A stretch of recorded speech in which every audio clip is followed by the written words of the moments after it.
pabukas ako ng ketchup, B.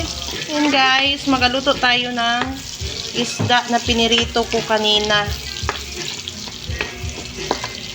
Yung ketchup dito pabukas. Ito guys, oh. Yan. Cherry bells na yan. Para sa aming dinner. Open mo na yung ketchup, ate. Palutungin lang muna natin yung mga ano na to. Tapos pantanggalan muna natin to ng balat yung ating bawang. Tingnan na guys. Malutong na yung ating yan. Go na. Hala ka, parang nanigas. Ay! Tumatalsik pa niya akong tubig, B.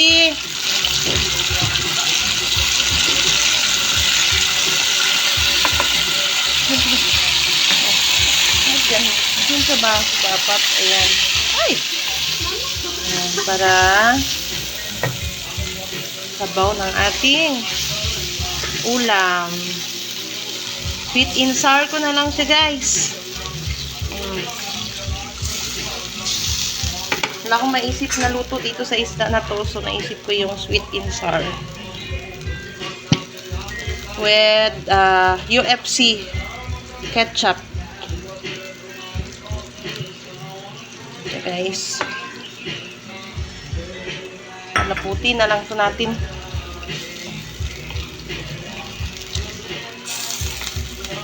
Ayan, tapos, lagyan natin ng asin at sugar. Ayan siya guys, malapot na siya.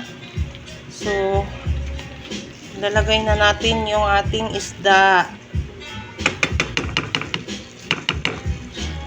Kasi nga, pinirito ko na yung isda guys. So, ilalagay na natin siya dito. Oh.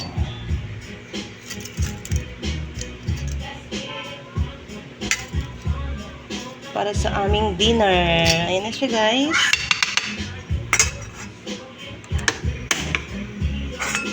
Okay. Pakuluin lang natin saglit. Tapos, pwede na.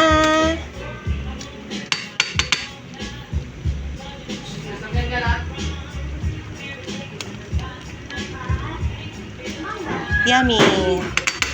Anong say nyo? Anong ulam nyo? Tignan ko nga. Anong lasa nito? Pwede na. Hey guys. Bye!